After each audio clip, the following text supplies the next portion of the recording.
So what is the best painkiller in Escape from Tarkov? Well, as with my first aid guide, in this video we're going to evaluate all of them across a series of criteria such as use time, cost, duration, side effects, and so on, and we'll figure out which ones win out in each category. There are also some stats the game lies to you about, which we'll go over.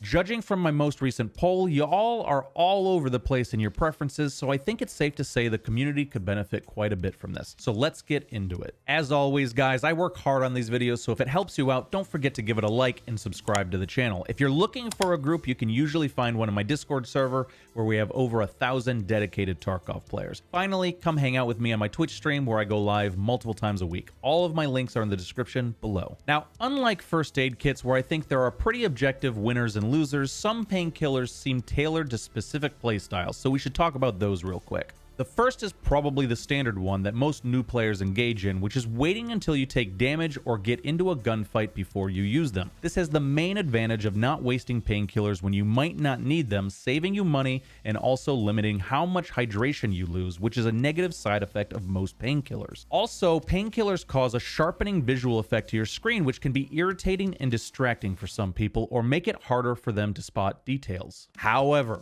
waiting to use painkillers until you get into a fight can sometimes get you killed. Therefore, a painkiller with a very short use time is ideal in these situations. Waiting to use a golden star, which has an almost 10-second use time, most of the time is not going to be an option. The second playstyle is to pre-med, basically to either permanently be on painkillers or to medicate yourself prior to going into an area where you're more likely to get into trouble. The major benefit of this is that you will always be immune to most of the side effects of broken and blackened limbs. So if you get ambushed and immediately get a leg broken or blackened, it won't slow you down and get you killed. Some of the painkillers also make you immune to contusions, which is useful when you get domed or survive a grenade. The downside is you'll need to pick painkillers with long durations and multiple uses. Morphine is a really bad painkiller for pre-medding, for instance, since it only has one use and doesn't last very long. Another downside is you can really drain your hydration over the course of a long raid with these, so it's important to either pick one that won't lower it much or bring some juice in with you or find it in raid. Pre-medding is a great option, especially for the solo player, where you'll need every advantage you can get your hands on sometimes. So first, let's talk about the most basic painkiller in the game,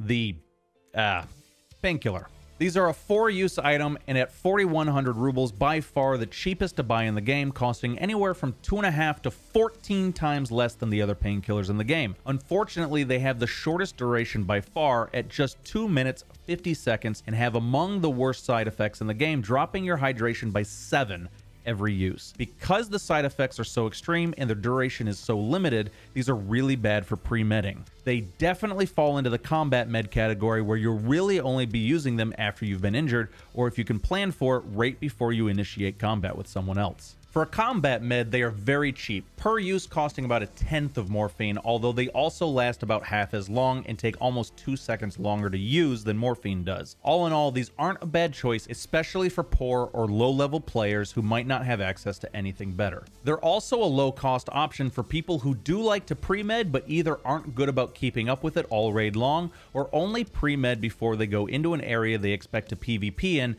and then get caught off guard in an ambush or something. With most of the other meds, you're likely to have them in your secure container where you can't quick bar them, which will add 2 to 3 seconds to your total use time to tab into your inventory. Painkillers can really save you that time, and if you lose them because you died, it's probably the cheapest item you brought into the raid with you, so it's not that big of a deal.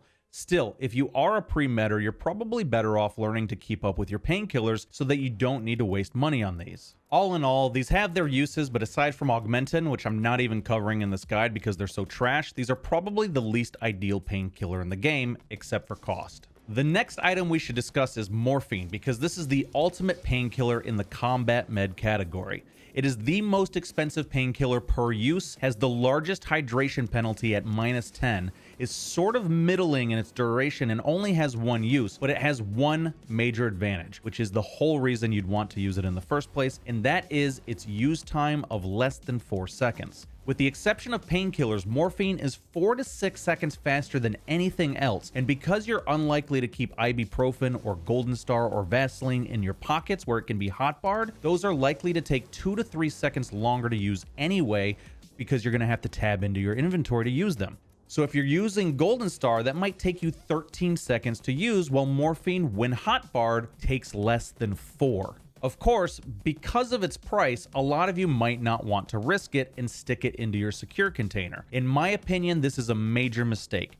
The only real advantage morphine gives you over the other meds is how fast it is to deploy. If you look at its cost per second, it is 6 times more expensive than ibuprofen. And it's a one-use item, so it's nearly useless as a pre-med item. So in my opinion, you'd be throwing it away if you neuter its one advantage of quickness by putting it in your secure container where it can't be hotbarred. It does give you 10 energy, which is nice, but it's pretty rare that you'll have plenty of hydration but desperately need energy, so I wouldn't call this a major reason to use morphine. It does remove contusions, which is a nice bonus, but again, no reason to use it as most of the painkillers remove contusions. Now, I think morphine is a fine choice for anyone who is both wealthy and not a pre-medder. If you are a pre-medder, I think morphine is probably a waste of money though. If you are struggling to make money, I also don't think this is a good choice. I'll be covering stims in another video, but if you're going to keep morphine in your secure container, you're far better off with Propytol, which has the same use time and is only a little more expensive, but gives you several additional benefits such as health regeneration and several boosts to skills. Now let's move on to the other 3 medications, which I think are pretty much exclusively useful for pre-medders. They're all expensive and have 10 to 12 uses, which means you'll probably be keeping them in your secure containers, which adds at least 2 to 3 seconds to their use times, which are already 8 to 10 seconds. That puts your use time for these meds at 10 to 13 seconds when you factor in tabbing into your inventory, so these are just awful meds to use once battle has already begun. Ibuprofen and Vaseline are very similar. Ibuprofen is usually slightly cheaper, although sometimes they're the same price. Even when they are the same price, because ibuprofen has 12 uses and Vaseline only has 10, ibuprofen is almost always the better value overall. Ibuprofen only takes about 8.1 seconds to use, while Vaseline takes 8.7. That's not a big deal, but it's noteworthy for some of you. They have the same duration of 8 minutes 20 seconds. Ibuprofen has a -5 penalty to hydration, while Vaseline has a -2 penalty to both energy and hydration. Vaseline is definitely superior in this way, as if you're staying medicated for an entire raid, you'll probably only suffer a -8 penalty to energy and hydration, which probably isn't going to make a difference to you, while if you use ibuprofen, your penalty to hydration will be -20. That's definitely enough on long raids that you'll need to either bring in juice or find some. This isn't a huge deal, but it can definitely be annoying. Also keep in mind that if you're bringing in juice to counter the effects of your painkillers, this should be considered an added expense to the cost of your painkiller. If we look at it that way, if you use both drugs 4 times over the course of a raid, but have to drink a 6,000 ruble juice with the ibuprofen, this puts the cost of Vaseline at 10,000 rubles per raid, and the cost of ibuprofen is 13,000. However, the ibuprofen does remove contusions while the Vaseline doesn't. Now, for me, contusions are kind of irritating, and it's possible they've contributed to a few of my deaths, but honestly, I don't get them that often. Overall, I think it's probably better to use painkillers that remove contusions over ones that don't, but if you don't, it's probably not going to bite you in the ass enough to matter.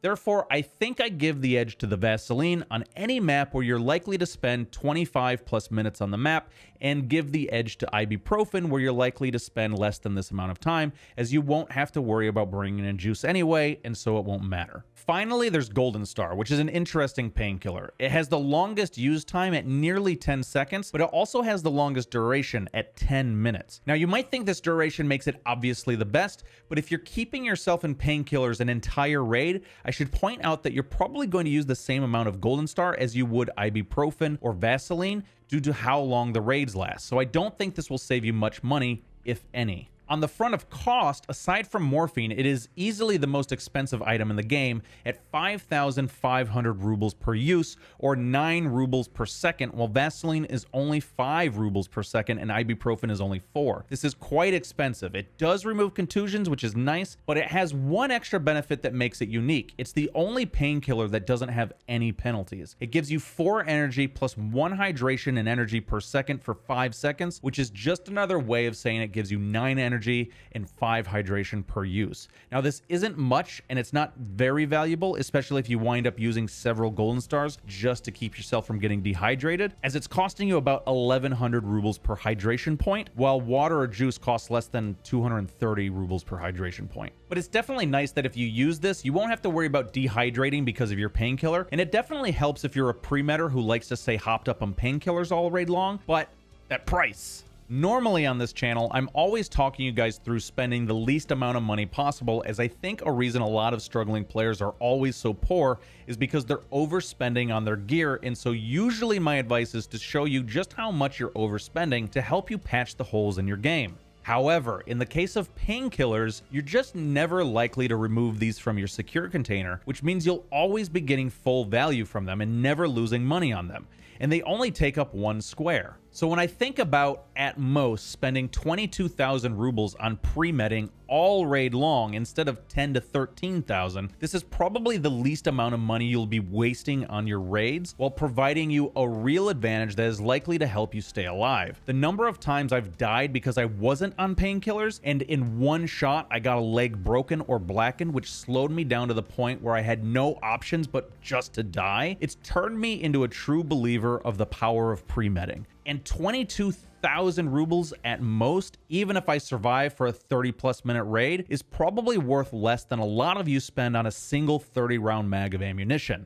Let that sink in for a second. Therefore, if you're a pre-medder, I really don't see any downside to using Golden Star on your long raids. If you're going to factory or you have a specific task you're doing where you expect to be in and out in less than 20 minutes, then I'd go with Ibuprofen and save some money. But otherwise, I'd splurge on Golden Star to just not have to worry about anything with it. If the money is really concerning to you, then go with Vaseline on the longer raids and stick with Ibuprofen on the shorter ones. If you're not a pre-medder but you are rich, I'd recommend Morphine. If you're poor, I'd recommend Painkillers though. Either way, you'd better have them in your pockets hotbarred, or you're just wasting them. Now, if you're not poor, but you don't like pre-medding, and you also don't like the idea of keeping morphine in your pockets, I'd actually recommend Propytol in your secure container. Chances are you can probably tab into your inventory and take it about as fast as you can take a hotkeyed painkiller, but it gives you so many extra benefits, so it's pretty worthwhile. Now, I know I didn't cover Propital in depth or any of the other stims at all, but I'm actually working on a full guide for stims that should be out pretty soon. If you want to see that or any other videos from me in the future, don't forget to subscribe to the channel. If this video helped you out, please give it a like, as that will help YouTube recommend the guide to more people and helps me and the channel out a lot. And don't forget to come drop me a follow on Twitch, where I stream multiple times a week and usually run these tests and experiments live. I hope to see you guys in there. Until next time, guys.